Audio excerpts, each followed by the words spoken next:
I'm Billy Lawson, and 2024 is my 25th year working in the sugarcane industry. In those 25 years, I've had the opportunity to work in 41 different countries, and last time I looked, I had 1.4 million frequent flyer miles going to some of the world's most resort locations. It's been an interesting career, and I thought what we would do, what I could show some people, is pictures that you can't zoom in on.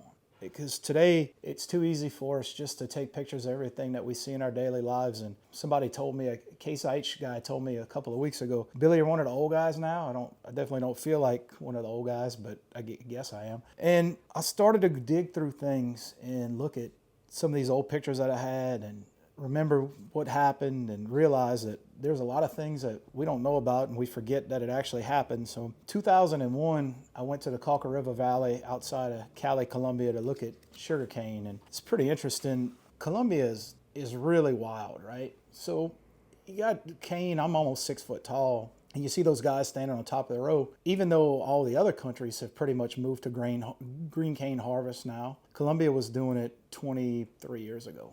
And just really, really phenomenal. We look at the sugarcane business and we look at what happens today, and we're so used to going 3.5, 4 miles an hour in our cane harvesters. And then think about what was going on in Colombia. And this cane's so big and so heavy that they're only able to harvest at about a mile, mile and a half an hour, and just really putting a lot of crop through the material. Their crop in particular is so big that they got to harvest 365 days out of the year.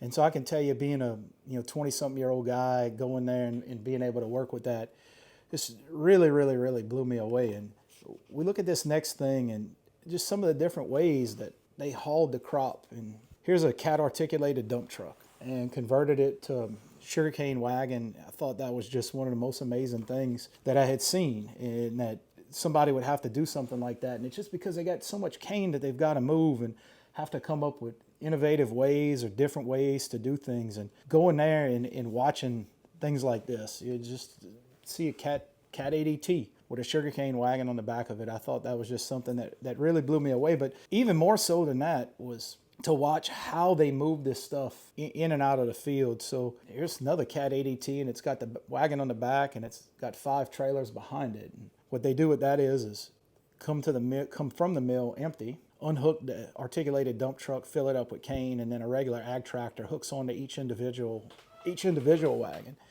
And they put up that load with 6 bins and pull it back to the mill, and each one of those bins has probably right over 10 tons in it. So when you look at that whole vehicle, and just really, really amazing thing, studying this thing and going back and remembering about it, 5 trailers with 1 bin on the back of the ADT, and you're thinking that you're probably 88, 90, 95, 100 tons. And really amazing to think that we could go down the road like that. And looking through this, this is the day that I almost died. The guy that owns the sugar mill there in the Cauca Valley, Alfredo Garrido, he owns a mill. It's called Carmelita. And while we're in the meeting, Alfredo asked me, he says, hey, you like airplanes? And that's always been something that's pretty interesting to me, is aircraft, and always been very, very interested in aircraft. And maybe one day I'll actually learn to fly myself. And Alfredo brings me in his hangar, and he's got a Cessna 206 in the hangar, and he's got an air tractor, and he's got this Quicksilver Ultralight. I'd never seen a Quicksilver Ultralight before, and I think they still make them. And if you ever get an opportunity to look at a Quicksilver Ultralight, it's really cool because it's almost a plane, but it's not really a plane. And so it's got a little cockpit, but they have little Jeep doors that zip up, and it's got a little Rotax engine that sits right behind the passenger's head, and the fuel tank is right over the passenger's head. We get in this thing, and he says, hey, let's go fly. And we taxi down to the end of his grass landing strip. And about that moment, he realizes that the plane might be kind of overloaded. He asked me, he says, how much do you weigh? And I did a quick math and figured, he needed to talk in kilograms. And I said, well, I weigh about 100 kilos. And he says, yeah, me too. And I said, well, what's that mean? He says, well, plane's only good for 180 kilos, but I think we got enough. I think we got enough runway to take off. So Alfredo and I, we take off and we're flying over the Cauca Valley. It's just amazing that you see the beauty and the jungle and the sugar cane and all this stuff. And I look up and the fuel tank is there, right? But the fuel line is held on to the bottom of the fuel tank with a zip tie instead of a hose clamp. And he asked me after we take off, you know how to fly? I said, no, I don't know how to fly. Good, well, don't touch anything, because all the controls are there by me. And we're flying around, and it starts to rain, and he tells me to zip up the Jeep door. So I zip up the Jeep doors, and I got my headset on, and we're talking, and I asked him, I said, Alfredo, you fly this plane a lot? And he says, oh, yeah, man, I fly it all the time. Favorite plane that I have to fly. He says, don't worry, emergency land 13 times, but I only crashed it once. So now I'm petrified, right? We're flying around, we're looking at all this stuff. And we come back in and we land, and it's rained. And I can remember looking at the landing gear and watching the landing gear, the rear landing gear wheels lock the brakes up as he's skidding on the landing strip, right? Because it's so slick with the wet grass. And the cha cha cha cha cha. And we finally come to rest at the end of the landing strip, and I get out and I go back to the hangar with the guys that I was traveling with, and one of the guys that worked for him said, "Man, I can't believe you got in that plane with him. Nobody gets in the plane with him." And I said, "No, man, it's super cool, man. I enjoyed it. He showed me all around." And the guy tells me, he says, "You realize that guy has none of the gauges, none of them work except the tachometer. All he knows is the engine is on. It doesn't have an oil pressure gauge. It doesn't have an altimeter.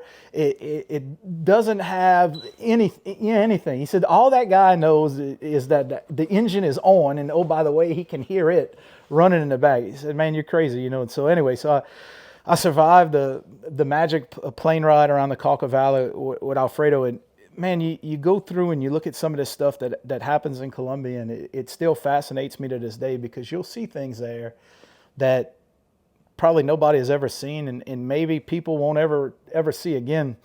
This is a Cat Ag 6. People talk about track tractors, and 2024 we see a lot of track tractors, and back then, this has the newish Caterpillar logo on it, but in Ag 6 is a D6 with no blade. And those ran pretty predominantly. They had some in South Florida, and some run in Florida. Sugarcane Growers Co-op had some. There was also another version of this thing that they called a D6 SR, a D6 Super Rural, and it was the predecessor to the Ag 6. But really, really neat thing that Caterpillar did back then is make a steel track tractor just for farming to pull big discs with. And everybody knows, or most people in our industry know, about Rome and Rome disc and Rome scrapers. And I don't know that everybody knows that Rome made tractors. I really thought that was something cool to see. And Rome right now is talking about maybe getting back in the tractor business again, and it'd be very interesting to see what happens with that. But the Rome tractors always kind of tickled me, and this last picture is something that really fascinates me. And this example that's in this picture is really cool. So this is a Camco R6 continuous loader, and there weren't many R6s made. And the reason that there weren't many made is because they were so productive. The R6 it could load cane faster than anything anybody had ever seen before. When the mill manager, the mill boss, would go out and watch it run in the field, it was always parked. Because even with the 5 trailers behind the articulated dump truck, and this one's really cool because it's got cat rubber tracks on it. It's got actually a cleaning system. Most of them did not have that cleaning system. This might be the only one with a cleaning system. Actually, I had a couple, but because they had to cut the cane green there, they'd have to have some kind of cleaning system. But it's really neat. The guy that cuts the sugar cane by hand, the hand cutter guy, so he would go and cut the cane with a machete, and they make a 6-row heap, and that's why this thing is an R6. And so it actually feeds 6 rows of cane into it, and it's got a big shaft that goes across the machine with saws on it, and the cane falls into the chamber and it chops it up. So it's not a cane harvester because it didn't cut the cane like a modern cane harvester does. But the crazy thing is it actually processes 6 rows of cane at a time.